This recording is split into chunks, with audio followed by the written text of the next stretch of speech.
네, 내가 망하는 길로 가고 있을 때 하나님께서는 이 당신의 사람을 징계하신다고 합니다. 그렇기에 그 꾸지람을 싫어하지 말라라고 전하시죠. 그러니까 그 꾸지람이 나를 멸망해서 구원하기 때문이죠. 사랑의 반대말은 무관심이라고 했습니다. 사랑의 반대말은 무관심이다. 만약 하나님이 당신의 사람에게 무관심하시다면 그를 징계하실 이유도 사실은 없는 것입니다. 여러분이 사랑하지 않는 사람이 무엇을 하던 신경 쓰지 않는 것처럼 하나님이 그를 향한 관심이 없으시다면 내버려 두시면 됩니다. 이를 유기라고 하죠. 내버려 두는 겁니다. 그러니까 내 마음대로 하도록 내버려 두는 것이다.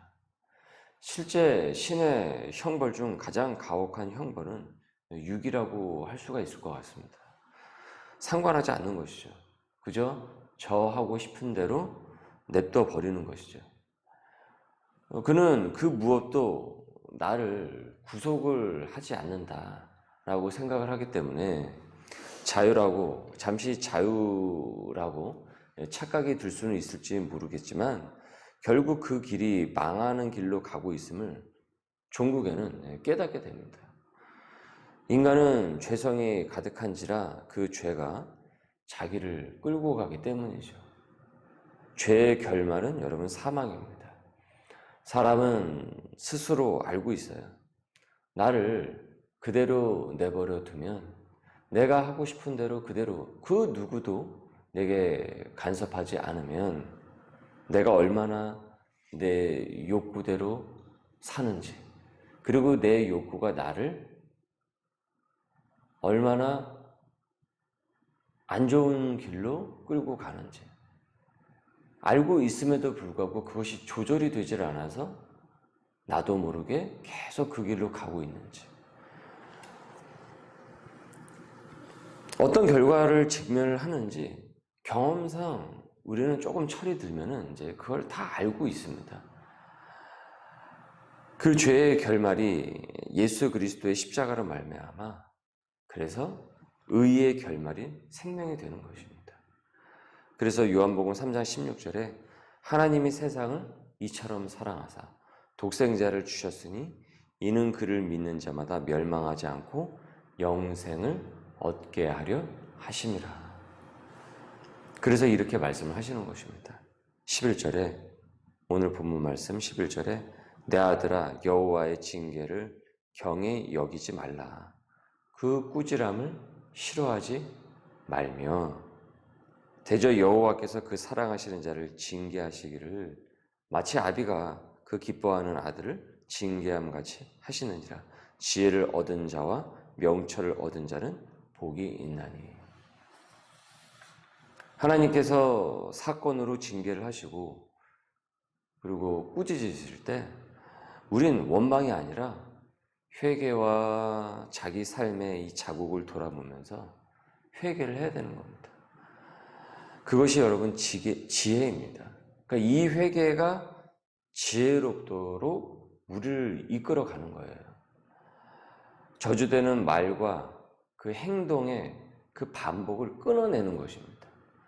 그렇게 그 꾸지람은 실은 복이 되고 명철을 얻게 되는 것입니다. 그러니까 꾸지람 듣는 것을 싫어하지 말라.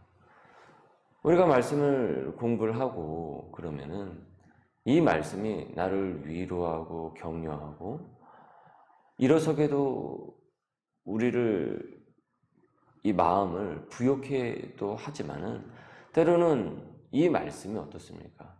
나를 혼을 낼 때가 있잖아요.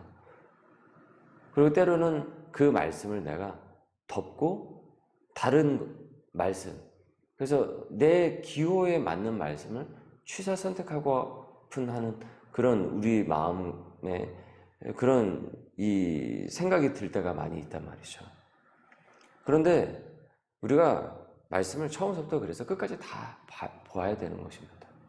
그래서 우리가 계속 이 새벽 시간과 각 성경 공부와 주일 말씀을 통해서 우리가 어떤 특정한 어떤 주제의 말씀만 보는 것이 아니라 전체를 다 보고 있지 않습니까?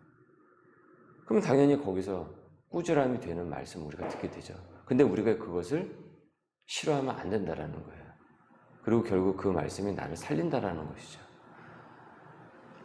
그래서 이것은 어떤 것보다도 값지고 귀한 것입니다. 14절에 이는 지혜를 얻는 것이 은을 얻는 것보다 낫고 그 이익이 정금보다 낫다. 그러니까 지금으로 말하면 돈보다 낫다. 더 좋은 것이다. 지혜는 진주보다 귀하니 너가 사모하는 모든 것으로도 이에 비교할 수 없도다. 우리가 막 좋아하고 사모하고 하는 그 어떤 것이 있죠. 그것이 사람이 됐든 물건이 됐든 아니면 어떤 취미 활동이 되었든 그 어떤 생활상 가운데 무엇이 되었든 우리가 사모하는 그 모든 것보다도 이것은 비교할 수 없는 것이라는 겁니다. 이 지혜는. 그래서 그의 오른손에는 장수가 있고 그의 왼손에는 부귀가 있다 이겁니다. 장수가 있고 한쪽에는 또 부귀가 있다라는 거예요. 그 길은 즐거운 길이요 그의 지름길은 다 평강이니라. 지혜는 그 얻은 자에게 생명나무가 된다. 그래서 지혜를 가진 자는 복이 있는 것이다. 진정 지혜를 가진 사람이 복되다. 여러분 우리의 손에 오른손에는 장수가 있고 왼손에는 부귀가 있고 그 길은 즐거운 길이요 그의 지름길은 다 평강이니라. 이 말씀이 그대로 우리의 삶 가운데서 흘러넘칠 수 있기를 바랍니다. 그래서 지혜의 말씀에 순종하고 우리가 따라가게 되면은 영원의 생명을 얻게 되는 것이고 우리는 어떤 상황 속에서도 나의 발걸음을 인도하시고 그 발걸음이 걸려 넘어지는 망하는 길이 아닌 복의 길로 인도를 하십니다. 그래서 22절에 보면 이렇게 나와 있죠. 그리하면 그것이 너의 영혼의 생명이 되고 너의 목에 장식이 되리니 내가 내 길을 평안히 행하겠고 내 발이 거치지 아니하겠으며 너가 누울 때 두려워하지 아니하겠고 너가 누운 주 내 잠이 달리로다. 너는 갑작스러운 두려움도 악인에게 닥치는 멸망도 두려워하지 말라. 대저 여호와는 내가 의지할 이신이라. 내 발을 지켜 걸리지 않게 하시리라. 우리의 발걸음이 이렇게 가다가 꼬여가지고 내 발에 내가 걸려가지고 넘어질 때가 있잖아요. 그게 뭐냐면 나는 걷는다 이겁니다. 나는 내가 생각한 대로, 내가 느끼는 대로, 내가 해석한 방식대로 나는 간다 이거예요. 그런데 그 발걸음이 어떻게 된다고요? 스스로 걸려서 넘어지게 된다는 거예요. 지혜가 없으면은. 그러나 지혜가 있으면 그 발걸음을 하나님께서 인도하시기 때문에 너 스스로 잘못해서 발걸음이 걸려서 넘어지는 일이 없도록 하신다는 거예요. 이 말씀이 무엇이냐면 내가 걷고 내가 하고 싶은 대로 하는 것은 결국은 어떻다라는 것입니까? 제 발에 제가 걸려서 넘어지는 일이 생긴다라는 거예요. 그런데 하나님께서 우리를 간섭하지 않으시고 내버려 두시면 우리가 그렇게 발걸음에 제 발에 걸려서 넘어지는 일이 생긴다라는 거예요. 그러니까 사실은 하나님의 간섭이 없고 하나님의 인도가 없고는 즉 하나님이 전혀 그를 상관치 않는 삶은 결국 어떻다라는 것입니다. 제 발걸음에 제가 걸려 넘어진다라는 거예요. 그러니까 사실은 유기가 가장 큰 하나님의 형벌 중에 하나라고 하는 것입니다. 그런데 하나님께서 꾸지람을 주시고 그렇게 가지 말라라고 말씀을 하시는 것이 결국 뭐예요? 우리를 보호하는 생명의 길로 인도하신다라는 거예요. 그러니 꾸지람 듣는 것을 싫어하지 말라라고 하신 것이죠. 바로 그것이 지혜라는 것입니다. 간증에서 믿는 사람끼리 만나서 가정을 꾸렸어요. 하지만 무늬만 교인일 뿐 서로가 진정 믿음의 지혜가 없으니까 허구한 날 싸우고 지지고 볶습니다. 술과 음란, 그 서로를 향한 그 고성이 그 가정에 난무하니까 이 악한 소재가 그 가정을 이끌고 가는 거예요. 언제 가정이 무너져도 이상하지 않은 것이죠. 애들도 거기에 그대로 노출이 다 돼버리고, 어린 시절서부터. 그러니까 지혜의 양육이 아니라 부모의 완악함이 그 자녀를 양육을 하게 되는 꼴이 되는 것입니다. 그러다가 교회 공동체에서 자신이 얼마나 얄팍한 그 경험과 지식으로 살아왔으며 또 그것으로 가정생활 또한 해왔는지를 보게 돼요. 가만 보니까 자기에게 지혜의 말씀이 하나도 없다라는 것을 깨닫게 돼요. 아, 내가 지혜가 하나도 없구나. 나는 지혜롭게 가정을 이끌어가고 있는 것이 아니구나. 가정생활을 전혀 하고 있지 못하고 있구나. 자녀를 대할 때나 배우자를 대할 때나. 지혜가 없으니까 어떤 모습이 많습니까? 내 속에 끓어오르는 혈기, 그리고 그 얄팍한 경험과 그 지식, 그리고 그것이 이 세상을 살아가는 절대적인 원칙이라고 착각하는 이 고집, 이 모습이 너무나도 많은 거예요. 그러니 계속 삐죽빼죽해가지고 그것이 식구와 주변을 계속 찌르게 되는 것이죠. 그러나 그래서 그 악순환이 계속 반복이 됐던 겁니다. 그러다가 말씀을 알게 되니까 그것이 악한 것이었음을 뼈저리게 깨닫게 돼요. 35절에 지혜로운 자는 영광을 기업으로 받거니와 미련한 자의 영달함은 수치가 되느니라. 그러니까 자기의 미련함으로 수치되는 삶이 아니라 이제 말씀을 깨닫고 그 지혜를 이제 여러 면에 있어서 깨닫게 되기 시작을 하니까, 얻게 되니까 그 지혜로움으로 이제 영광을 기업으로 받을 준비가 되는 겁니다. 우리가 레위기를 한 달 반 이상을 쭉 우리가 집중적으로 살펴보면서 이 거룩을 집중적으로 우리가 살펴봤죠. 참 많은 은혜가 있었고 도전이 되었고 또 회개가 나왔습니다. 내가 거룩하지 못했구나. 내가 거룩을 지향하는 삶이 아니라 그저 세상적인 기복에 따라서 내가 신앙생활을 하고 그것이 마치 전부인 것이냐 생활을 했구나.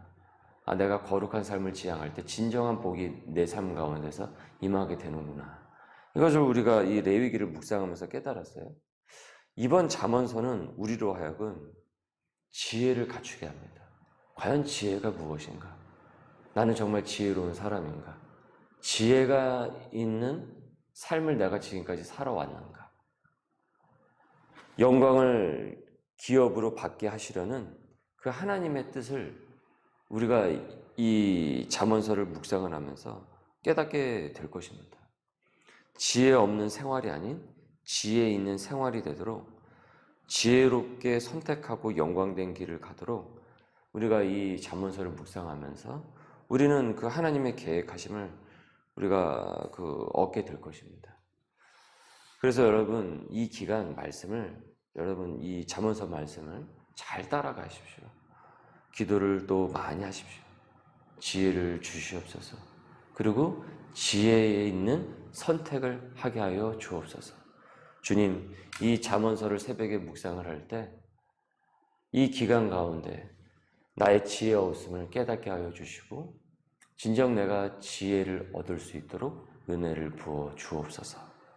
그러면은 하나님께서 우리의 그 길을 반드시 인도해 주실 것입니다. 생활 속에서 지혜로운 선택을 하게 될 것이고 그 복을 누리게 될 것입니다. 오늘도 지혜의 말씀으로 승리하는 우리 소명의 식구들 될 수 있기를 주님의 이름으로 소망합니다. 하나님 아버지 감사합니다. 오늘 또 우리에게 또 이 지혜의 말씀을 주시고 우리 소명의 백성들에게 또한 살아갈 수 있도록 또한 은혜를 부어주심을 감사드립니다. 우리의 삶의 자리를, 자국들을 되돌아보니까 내가 너무나도 지혜 없이 살아왔구나. 지혜 없이 사람을 대하고 일을 하고 지금껏 살아왔음을 주님 깨닫게 됩니다. 우리의 미련함을 주님 용서하여 주옵소서. 우리의 발걸음이, 나의 발로 인해서 스스로 걸려 넘어지는 것이 아니라 하나님의 말씀의 인도함을 받아서 능히 걸어갈 수 있는 생명의 길이 될 수 있도록 은혜 부어 주옵소서. 감사하며 예수님의 이름으로 기도드립니다. 아멘.